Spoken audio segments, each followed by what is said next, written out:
Welcome back to Movie Insights. Today I will show you an action, thriller, sci-fi film from 2006 titled Children of Men. Spoilers ahead. Watch out and take care. The year is 2027. For almost 2 decades, humanity has been incapable of reproducing and it's now on the brink of extinction. This has caused society to collapse. The United Kingdom is one of the few remaining nations with a functioning government, which has caused a wave of refugees to illegally enter the nation. This has brought the army to patrol the streets, catching immigrants for imprisonment or even execution. The story begins when our protagonist, Theo Farron, enters a bakery to get some coffee and hears the news on the TV. The youngest person in the world passed away. After years of struggling with his celebrity status his age had earned him, he was attacked by a fan for not wanting to give out his autograph. Everyone in the shop seems to be devastated by this tragedy, but Theo doesn't look too bothered. He leaves the bakery and only stops a few feet away to add whiskey to his coffee when suddenly there is an explosion from the shop. There's lots of screaming and alarms going off, but thankfully Theo doesn't get hurt. With an annoying ringing in his ears and still unbothered, Theo goes to work as if nothing had happened. In the office, almost nobody is getting actual work done. They're too busy crying over the loss of the world's youngest person. Theo takes this as an opportunity. He lies to his boss and tells him he's upset over the news too, so he asks permission to finish his work at home before leaving. On his way back, the train he's taken is constantly on the receiving end of stones from rebels and indigents. There also are many cages filled with refugees and guarded by the cops on the station. This still doesn't make Theo even blink. Outside the station, Theo meets with his old friend Jasper Palmer. After a hug, they get in Jasper's car and drive to his place in the countryside while discussing the bakery explosion, considering the idea it may have been the government itself that planted the bomb. They see a bus pass by, taking refugees to a camp in Bexhill. Jasper's place is hidden in the woods, so hidden that they need to stop the car and move some decoy branches away to be able to pass. Jasper makes fun of Theo for his lack of love life and his alcohol problem. He also offers him to come live with him, but Theo turns down the offer. Once they're inside the house, we learn through photos and newspaper clips that Jasper used to be a political cartoonist and his wife Janice was a photojournalist. These days, however, Jasper became a hippie and pot dealer, and Janice is in a catatonic state since she was tortured. There are also our old pictures of Theo with a woman and a little boy. After saying hi to Janice, Theo and Jasper hang out on the couch smoking and discussing various topics. Jasper mentions his main client is an immigration cop at the Bexhill camp, and they argue over the possible existence of the Human Project, a secret scientific organization with hidden facilities where they're trying to find a cure to humanity's infertility. Theo is back at his home the next day, and when he leaves for work, he's kidnapped in the street by a militant group called the Fishes. Face covered, they put him in the van and don't uncover him until they have him in Fishes territory. When Theo opens his eyes again, he is in a protected room, and he sees for the first time in years his ex-wife Julian Taylor, who apologizes for the theatrics, but they had to do this to avoid the police. She's been a wanted woman since their activist days, but Theo has left that life behind. After explaining they weren't the ones who put the bomb in the bakery, Julian takes Theo outside for a walk. The reason why she's made him come is that she needs transfer papers for a refugee girl to get to the coast, and Theo can get them through his cousin. Theo turns down the idea, and when Julian offers monetary compensation, he says he doesn't need her money, an obvious lie. Since he isn't collaborating, Julian makes her people cover his face again and take him out of their place. While in the van, one of the Fishes tells Theo this has never happened and that they'll always be watching him. Another one gives him a paper sign to hang on the tube in case he changes his mind. Then Theo is thrown in the middle of the street with some change for the bus. Sometime later, it seems Theo does end up changing his mind, because he pays his cousin Nigel, who works as a minister, a visit. A fancy car with its own driver picks him up and takes him to the private residence, where the minister keeps and restores classic works of art, like Michelangelo's David, which is missing a chunk of its leg. After hugging, they have lunch together with the minister's son, who ignores them completely while playing on a screen connected directly to his body. After asking his cousin about his wife, Theo asks for the transfer papers by making up a story that they're for his girlfriend to be able to visit her very sick brother in Brighton. Nigel points out it's a huge favor since it's highly controlled, and after yelling at his son to take his pills, he asks Theo to follow him to the window, where he tells him he'll see what he can do. Theo wonders why Nigel keeps all this art when in 100 years there won't be anyone to look at it. Nigel replies he just doesn't think about it. Hours later, Theo is at a pub and is approached by one of the Fishes, Luke, who saw the sign Theo had been given posted outside. Theo explains he did get the papers, but they're joint, so he is the one who will have to escort the girl, a task he'll accept if he's paid more. Luke accepts because Julian thinks highly of Theo.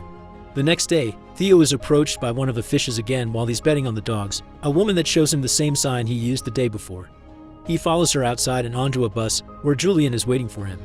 She asks about the papers before reminiscing about the old days, but they end up arguing over the way they handled the passing of their child, Dylan, and eventual separation. When they reach their stop, they hurry out of the bus and Theo takes the chance to ask why he was chosen. Julian says she trusts him. He also asks what will happen to them, and Julian says she doesn't know before pecking his lips. She says he's only come for the money. After crossing a bridge, they walk under it to meet with Luke, who gives Theo his money as soon as he asks for it. While explaining to him that he'll be taken to the first checkpoint in Canterbury and then he'll be on his own with the girl, they get in the car, where Theo is introduced to a woman named Miriam and the young girl he'll be escorting, Key.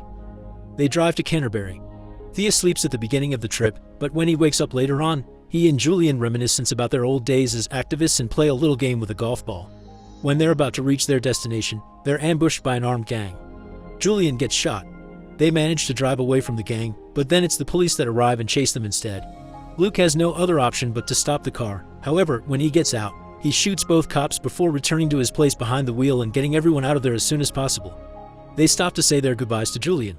The two women cover the body with a shawl and pray, while Theo pretends to be unaffected until he distances himself from them. Then he allows himself to cry.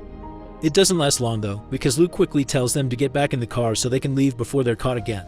It's nightfall when they reach a Fish's safe house, where the entire group is meeting to vote for their new leader. Theo asks for a ride to London, but he's told it's too dangerous and he'll have to wait until the next day. Instead, he's offered a shower and clean clothes.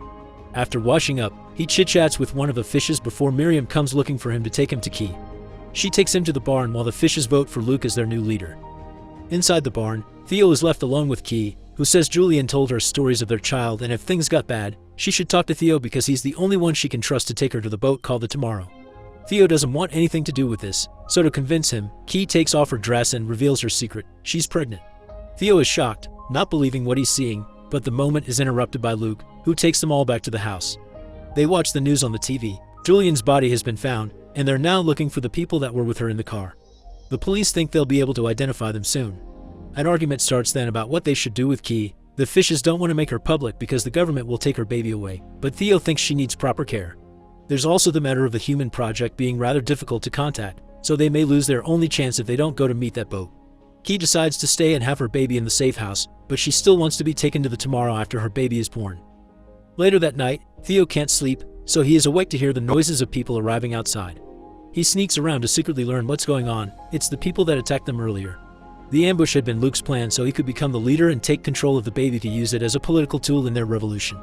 Theo won't allow this, so he rushes to Key's and Miriam's bedroom to tell them what's going on and help them escape. They sneak outside and while hiding from the guards, they carefully approach each car. The disabled two of them enter the third one, which won't start. Theo gets off and starts pushing it, gaining the attention of the fishes. Theo gets back in the car, which still doesn't start but at least is moving thanks to the fact they're going downhill. The men are going after them but aren't allowed to shoot because the girl is in the car, so they try to grab them through the window, but Theo and Miriam push them away. The car stops once more mid-hill. Theo gets out to push it again. It gets it moving, but it also gives the chance for one of the fishes to catch up with them and point his weapon at Theo, who pushes him off by hitting him with the door. At the base of the hill, the car gets stuck in mud, so Theo gets out to push while Miriam jumpstarts it. It takes her a few tries but the car does end up working, so well in fact Theo has to run after it to get back inside. Miriam stops it for him and with Theo back with the women, they manage to escape the farm. Theo tells Miriam he knows of a place where they can hide and takes them to Jasper's house, who receives them with open arms. While having dinner, they discuss their options. The human project's boat will have 2 stops, and neither of them looks good. Winsmore is too far away to make it there in time, and the Bexhill is the refugee camp. Jasper thinks that's the solution and tells them to eat while he gets some things ready. The next morning, Miriam is outside practicing something similar to yoga and Key is braiding Janice's hair. Theo approaches her and asks her about the pregnancy. She's 8 months pregnant and she doesn't know who the father is. At that moment, Jasper returns with a plan. The group can go to the Bexhill camp and meet with Jasper's cop buyer, who will smuggle them inside so they can get to their boat. Key accepts this plan. Night falls. While Theo is having a drink, he hears the others sharing a smoke and chatting. Jasper tells the women the story of how Theo and Julian met as protesters in the middle of a rally by chance, and their relationship took a bad turn when they lost their kid to the flu pandemic. Not being able to hear more of it, Theo leaves them to their chat and goes to bed. The next morning, everyone's woken up by the alarm. The fishes have found them. Jasper gives Theo the instructions of how to contact Sid, then sends him to the car with the women, refusing to go with them. He wants to stay, saying he's gotten out of worse situations. Theo drives the girls away but stops the car to hell to look at what's going on in the house from afar. The fishes arrive and not liking Jasper's answers, they shoot him. Theo doesn't tell Key this. He says everything is okay before driving away for good this time. They make it to their meeting point the next day, an abandoned school. While Key enjoys the swings, Miriam tells Theo about her old job as a midwife and how she saw the infertility issue affect all her patients little by little. A truck arrives then. It's Sid, their contact. After exchanging the password, Sid gets them in the truck and drives them away to the refugee camp. Key has her first contraction on the way. They tell Sid is just her being carsick. They make it to Bexhill, and Sid tells them to put on sad refugee faces before moving them from the truck and into a bus filled with refugees that quickly leaves the area. Soon enough, Key's contractions start getting worse, and by the time they make it to the actual camp, her water breaks. A guard notices her state of distress, so Miriam distracts him by acting as if going through religious mania, so she's taken away to be executed. He's also about to take Keith, so Theo points at the water on the floor between her legs and says it's urine and excrement, effectively driving him away. Theo and Key leave the bus and join a line where Theo loses Key for a short moment when a guard tells him to lose his clock, but they reunite soon after. The line that is eventually released into the city that became the refugee camp, and there they look for Marichka, a Romanian woman that takes them to a safe abandoned building and gives them a private room where Key can have her baby. Labor is hard on Key, but Theo guides her, and eventually she gives birth to a healthy baby girl. The next day, Sid comes by to check on them. The city's become a dangerous mess after a wall blew up and people started to flee, so Sid's come to help them escape. When he sees the baby, he promises he'll take them to a boat, but Marichka is against this idea, implying he isn't a good man. Sid takes out his gun then and reveals he knows there's a bounty on their heads that he plans to earn. On their way downstairs, Marichka manages to push Sid off and Theo jumps on him to get him away from Key. After Marichka hits him with a stick, the three of them start running away, with Sid breathing on their backs. They go down a hallway to reach a street, and when Sid gets stuck on the door, Theo finishes him off with a brick to the head. Theo asks Marichka about the boat, and after some confusion on her part, she catches on and starts guiding them to it amidst all the fighting between the military and the fishes. She makes them enter a building, and after showing the baby to the owner through a window, they're allowed to enter a very nice apartment. There they eat, rest and get better shoes for Theo while two elderly women play with the baby. One of the guards tells them they need to leave in an hour, so when that time passes, they put Key on a wheelchair and leave the building. They're running again, and soon they're found by Luke and the fishes. Luke takes Key and the baby with him and leaves the other fishes to shoot Theo and Marichka. They're about to do so when more military arrives, giving Theo and Marichka a chance to run from them and try to find Key. Theo gets separated from Marichka, but he keeps going, avoiding soldiers and fishes until he makes it inside a building under heavy fire. After climbing various stairs, he finally finds Key and her baby near Luke, who is trying to convince them of his good cause when a bomb goes off in the building, ending his life. Theo grabs Key and the baby and escorts them out, not having trouble leaving the building because everyone is awed by the baby. The refugees touch them as if they were a vision, and when they are stopped by the fishes, they also let them pass. While leaving the building, the soldiers who enters notice the baby and starts yelling to stop the firing so they can let them pass. As they walk away, everyone outside stare at them in shock, but the fire resumes when the trio is far enough from the building. They quickly get back to the building entrance where they had been captured and reunite with Marichka, who finally takes them to an underground passage where their boat is waiting for them. After refusing to join them, Marichka pushes the boat and sends them to the sea. Theo rows until they make it to the buoy that will serve as their rendezvous point. While waiting, Key notices blood on the boat and Theo tells him it's his. He's been shot, but he's fine. When the baby starts crying, Theo teaches her to burp her, and Key decides then that she will call her daughter Dylan, after Theo's child. It is then that Theo loses consciousness and perhaps even passes away exactly as the tomorrow arrives to take Key and Dylan to safety.